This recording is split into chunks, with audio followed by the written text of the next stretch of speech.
Everyone wants to be happy. It's written into everything we do, the goals we set, the dreams we chase, the pictures we post. But for something so universally desired, happiness remains strangely elusive. We chase it like sunlight through clouds, reaching, running, grasping, and yet, when we finally hold it, it fades. So why is happiness so hard to hold on to? Why do we think it lives in the next achievement, the next purchase, the next someday? Today, we'll decode the psychology of happiness, what it really is, why we misunderstand it, and how to find a version of it that doesn't vanish when life gets hard. 1. What happiness really is. Happiness isn't a permanent state. It's an emotion, a momentary signal. Biologically, it's the result of chemicals, dopamine, serotonin, oxytocin, endorphins, working together in balance. But evolution didn't design us to stay happy. It designed us to seek happiness, because seeking kept us alive. In ancient times, pleasure motivated survival, food, safety, connection. Too much satisfaction made us complacent. Mild dissatisfaction kept us moving. So the truth is, you're not broken for feeling happy one day and restless the next. You're just human. Your brain was wired to pursue, not to arrive. 2. The hedonic treadmill. Psychologists call it the hedonic treadmill, the phenomenon where, no matter how good or bad something is, we quickly adapt to it. You get the new car, the dream job, the applause, and for a while you glow. But soon, it becomes normal. The mind adjusts baseline happiness back to where it was before. That's why chasing external happiness feels endless.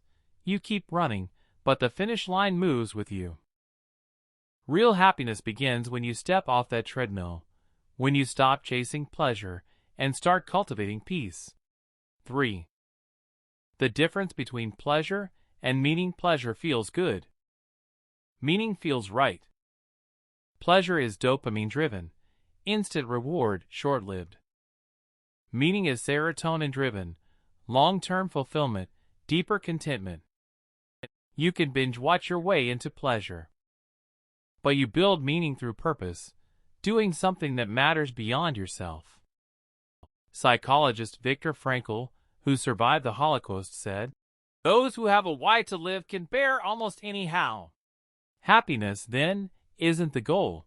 It's the byproduct of living meaningfully. 4. The happiness trap. Modern society sells happiness as a product, a lifestyle, a look, a level of success. But consumer happiness is fragile. It depends on circumstances. You feel good only if things go your way.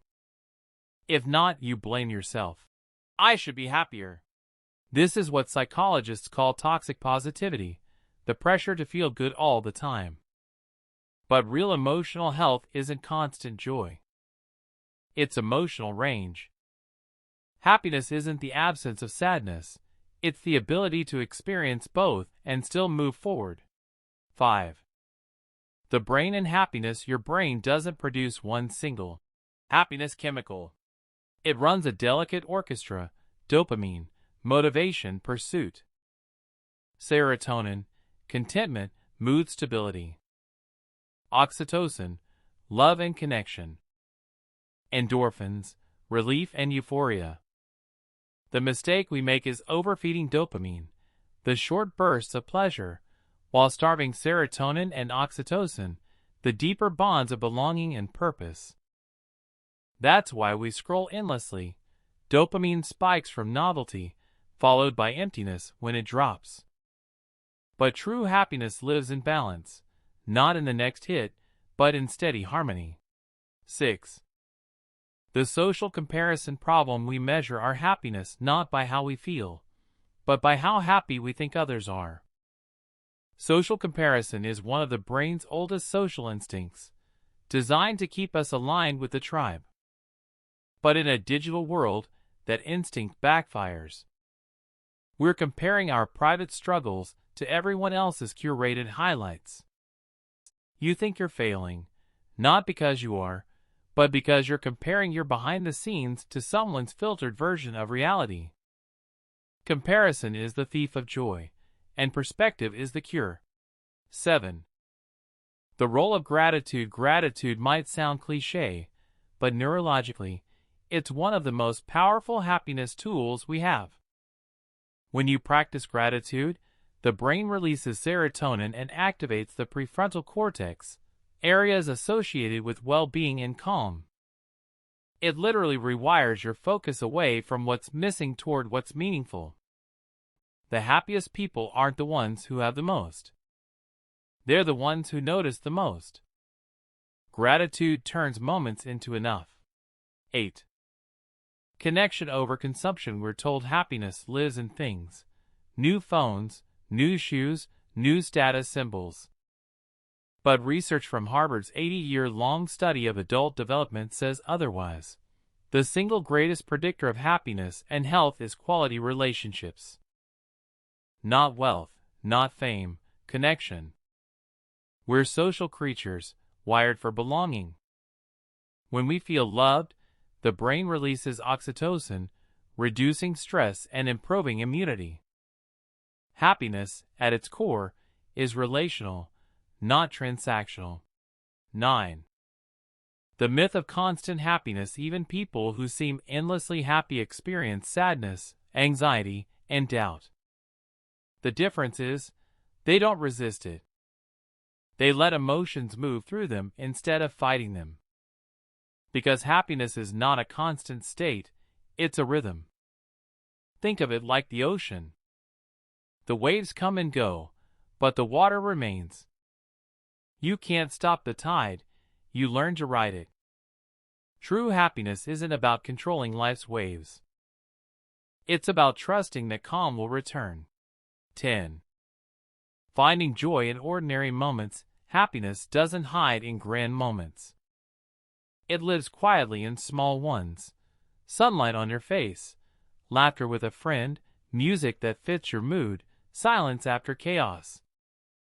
Our problem isn't that happiness is rare. It's that we've stopped noticing it. Mindfulness, the act of paying attention, anchors you to the present, where joy actually lives. Not in yesterday's regret or tomorrow's wish, but in now. The more you practice presence, the less you chase happiness, and the more it comes naturally. 11. How to cultivate lasting happiness. Here's what psychology and neuroscience both agree on. Lasting happiness comes from habits, not moments. Connect daily. Even small talk reduces loneliness. Move your body. Exercise releases endorphins and serotonin. Express gratitude. Write 3 things daily. Sleep well. Rest resets mood chemistry. Give to others. Altruism activates reward centers stronger than receiving. Live your values. Integrity creates inner peace, the quietest form of happiness. Happiness isn't something you chase. It's something you practice. 12. The deeper truth about happiness. Here's the paradox. The moment you stop demanding happiness, it starts to appear. When you stop trying to feel good and start trying to live well, you realize happiness isn't the destination, it's the companion. It doesn't shout. It hums quietly through meaning, love, and gratitude. It's not about fixing everything. It's about finding something worth smiling about even when it's not perfect. Happiness isn't something to achieve. It's something to allow. So breathe. Notice. Appreciate. And when joy finds you, even for a second, don't cling to it. Smile at it, thank it, and let it move through you. Because the happiest people aren't those who have the most reasons to smile. They're the ones who keep smiling, no matter the reason. If this reflection brightened your mind or made you pause to think, let that feeling linger and share it forward. Subscribe to Mind Decode, give this video a like, and stay with us, where happiness isn't chased, but understood. Because the key to happiness isn't in getting everything you want. It's in realizing you already have enough to begin.